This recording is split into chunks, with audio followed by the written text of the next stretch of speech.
This is the VOA Special English Health Report. A study has raised questions about a widely held belief involving cholesterol.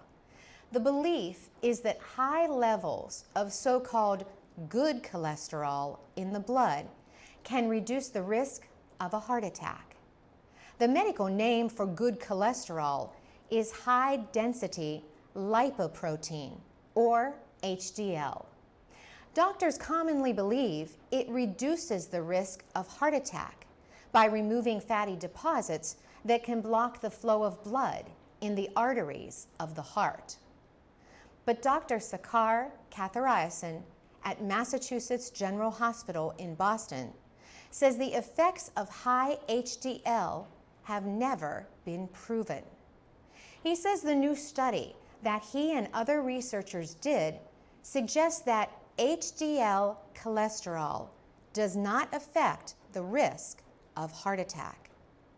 He thinks the study has now broken the major assumption over the last 30 years that if you raise HDL cholesterol, the risk for heart disease will be lowered. The researchers say about 4% of people have a genetic variant, a change, that gives them a naturally high level of HDL.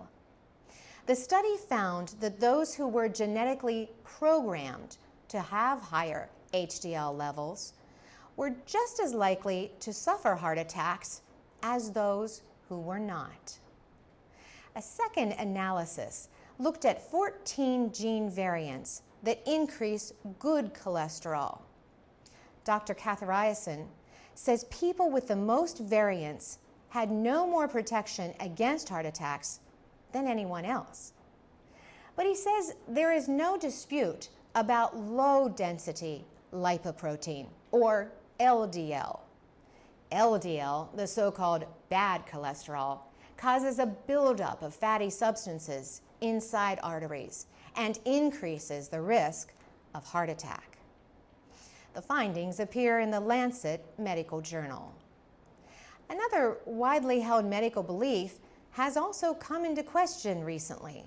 For years, men over the age of 40 have been told to get a simple blood test to see if they have prostate cancer. Now, experts on a government committee are advising them not to. Dr. Virginia Moyer heads the United States Preventative Services Task Force. She says, close to 2/3 of older men have prostate cancer, and yet the huge majority of them never have a problem from it in their lifetime. The task force examined 2 large studies before deciding that treating the cancer found by the PSA test can do more harm than good.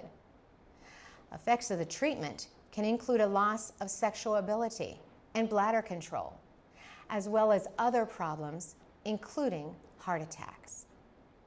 Some doctors support the findings of the task force, but others disagree.